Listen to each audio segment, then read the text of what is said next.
Hey, so this is Spartan Epoxies. We're doing a 3-cart garage today, prepping it to put the primer and mid-coat down today. And this is Mike, one of our installers, and he's going to tell you a little bit about prepping the surface correctly. It's always important before you install an epoxy system, you want to mechanically prepare the concrete, either by acid etching, shot blasting, or a diamond grinder. My preferred method is a diamond grinder. When cement contractors finish concrete, they close up the pores and they bring the cream to the surface, which provides a smooth surface, and you don't really want to stick epoxy to a smooth surface. Better chance of it failing and coming loose.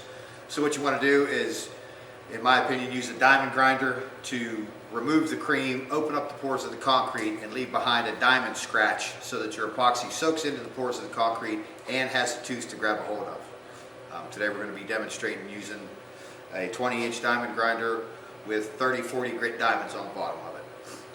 Yeah, so Mike, a lot of people ask me, can I just acid etch a surface? You can. It's kind of outdated technology. Yeah. I really don't feel, in my professional opinion, that that's the right way to go. Right. I mean, if you have a machine to mechanically prepare the surface before you install epoxies, I feel like that's the correct way to go. Yeah, I agree, because there's a lot that goes with acid etching. I mean, it's acid, it's dangerous. Exactly. You have to neutralize it. You have to neutralize it after you acid etch it. And that's another step in the process. And you're introducing water into the concrete, which you got to let completely dry before you put down your solids epoxy. So that's not a good thing either. So if you're going to acid etch a surface, you should either have experience, but we don't recommend it. I would recommend what we're doing here today. So we're going to show you everything as we roll along.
Seamless floor.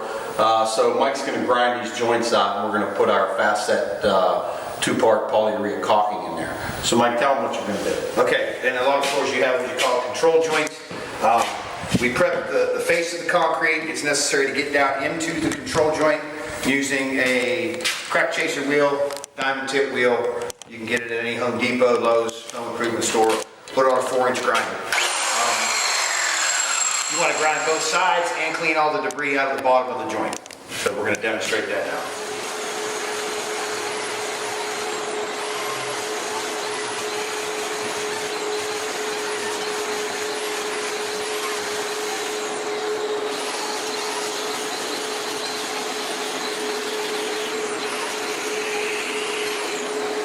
Mike, explain what you're doing with the back of the After cleaning out, we demonstrated cleaning out of the expansion joint or the control joint, whatever you'd like to call it, with a diamond wheel. And in my professional opinion, it's important to only be bonded to the 2 sides of the joint, not all the way down in the trough. The flexible material allows for the joint to move, and it'll stay stuck to both sides and take the movement of the slab. If you're bonded to all 3 sides of the V, then when the floor moves, something has to give way somewhere, and normally what you're going to wind up with is a crack coming up through your floor.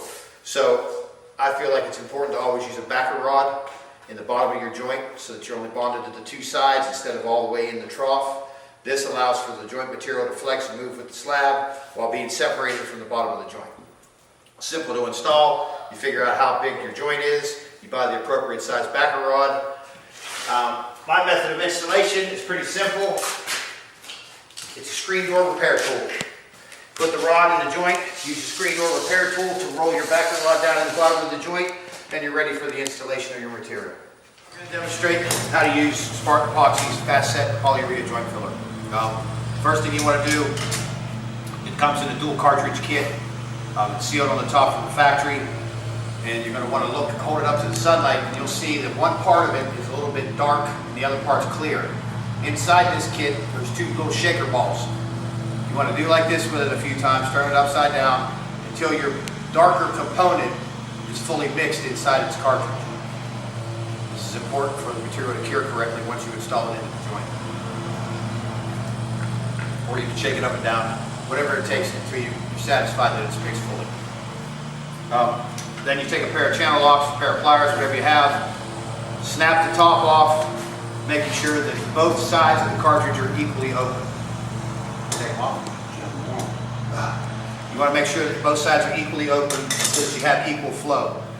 Install your tube, take the nut that comes included with the kit, thread it on, insert the cartridge into a dual cartridge caulking gun, secure it, have a garbage bag ready. Start feeding the material through the mixing tube and watch it as it goes into the garbage bag. You want to make sure that it turns almost like a milky consistency so that you're sure that both components are mixing equally. If you don't, what you'll end up with is a joint in your floor that won't cure and a big mess that you really don't want to mess with. So you can only use the mixing tip one time. One time. Each cartridge comes with its own mixing tip. And once that epoxy's in that tip, you got to move. You have minutes. It's a fast set material. Yeah, it's fast set. It's going to get hot. Now what you want to do is slowly apply the material into the joint and overfill the joint just a little bit. You'll understand why in a few minutes. This is to make your floor seamless.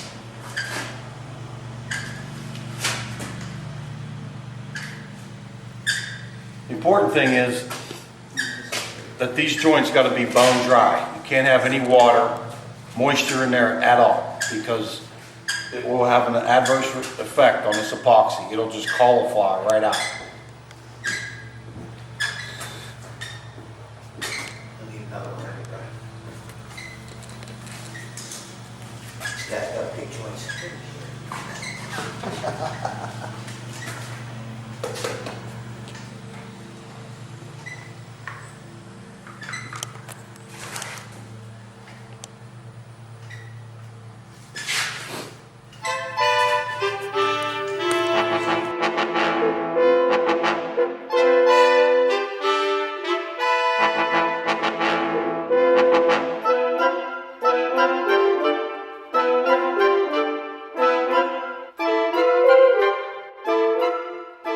We suggest using Spartan Epoxy's 2-part crack filler.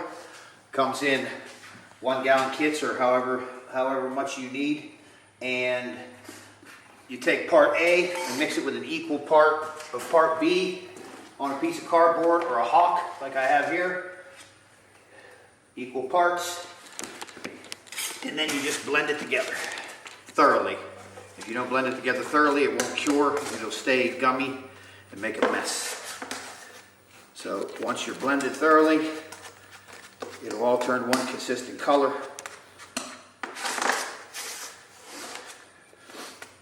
And you're ready for installation.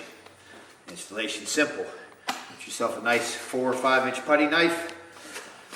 Follow along your joint or your crack. Fill it in tight. Turn your knife over. Go back over it and scrape it. Back onto your hawk. Nice thing about this product, as soon as I'm done doing this, I can install my first coat of epoxy right over top of it, even though it's still wet.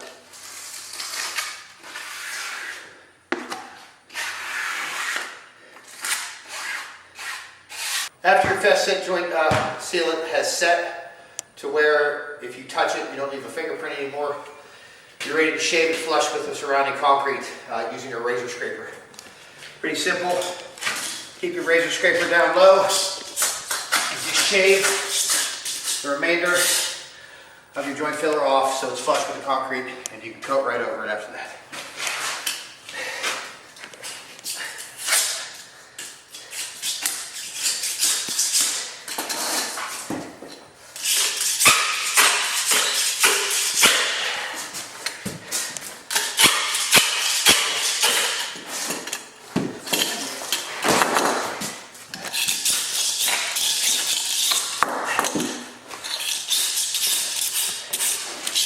And if your floor has a lot of fault in the drains and you lose a little bit of height, you go right over top of that with your Spartan epoxy crack filler and pull it tight and you'll be just fine.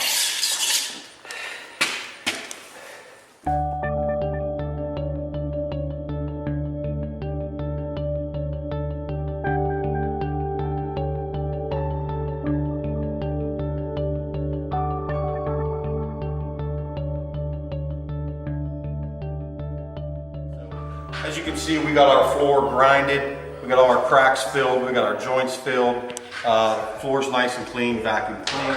So what we're going to show you is how to do a quick primer coat and then go right back in and do our mid coat and then throw our paint chips into the mid coat, full broadcast. This is how we like to do it. It's fast, okay? A prime coat, mid coat, boom. If you're not real sure about yourself and doing it for the first time, you can buy our water-based primer. We're using our HD Pro. You can't do this step that we're doing with water-based primer. So the water-based primer we could put down, let that harden overnight, come back tomorrow, do our HD Pro mid coat, throw our paint chips into it. Okay, so this way here you're saving a day. If you're a contractor, you're saving a lot of time. Empty the container completely. Give it a little spin. That way you don't make a big mess.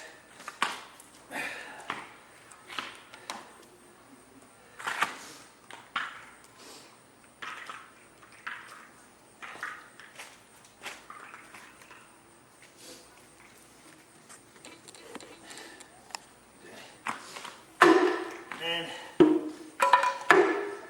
add your pour beads.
how that shit's drinking down into the concrete.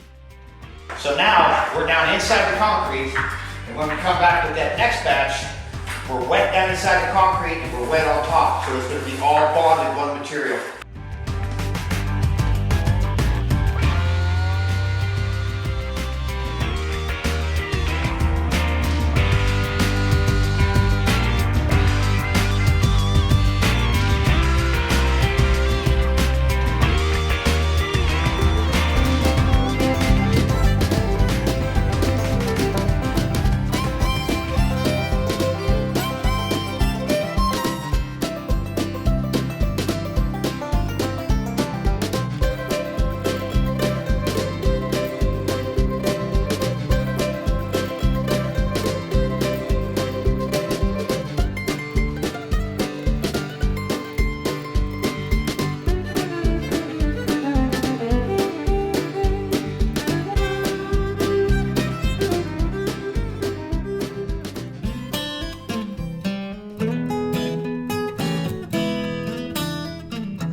Here we are on this job that we started yesterday.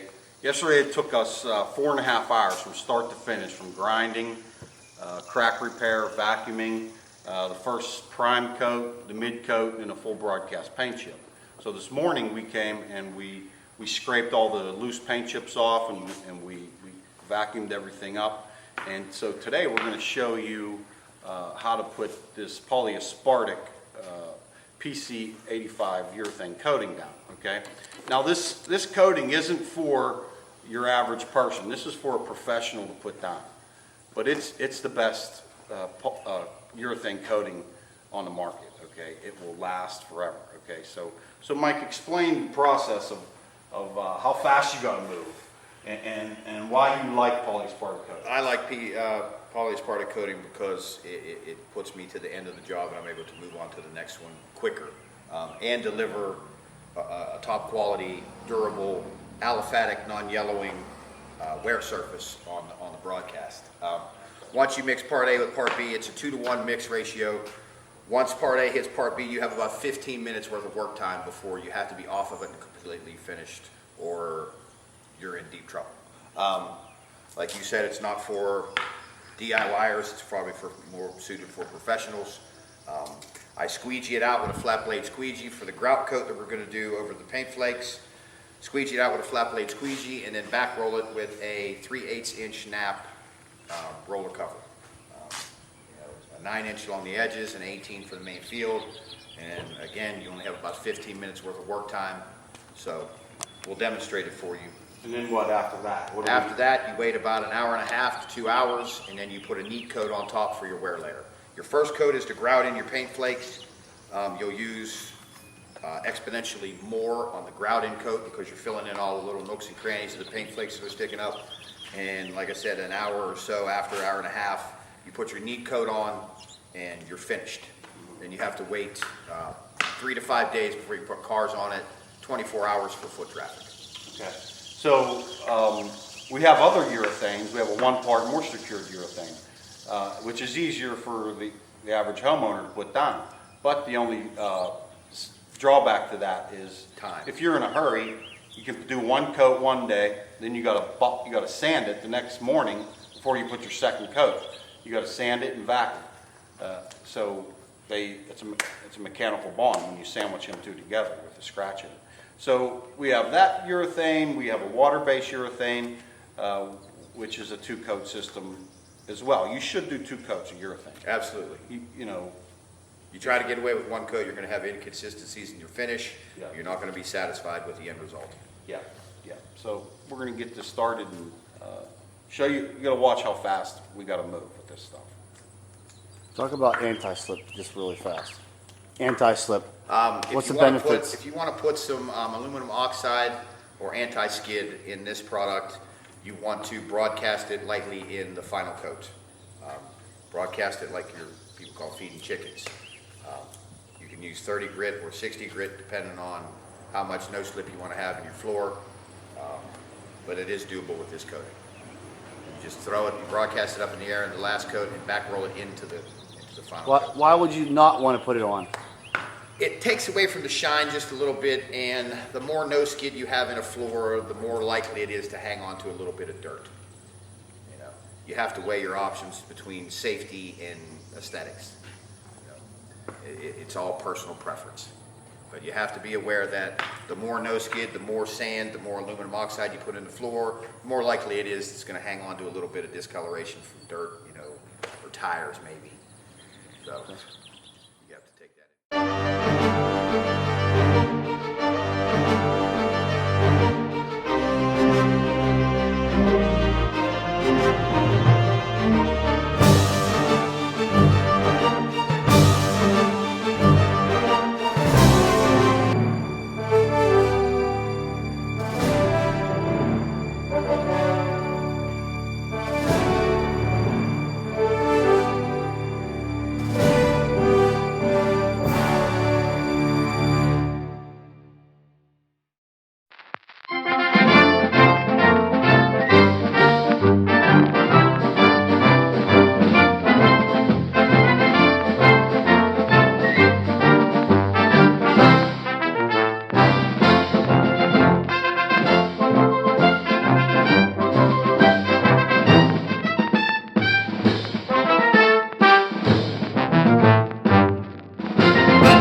Hey Mark, I'm really sorry about Joe.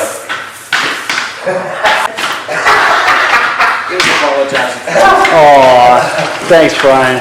Mike, I'm really sorry about Joe.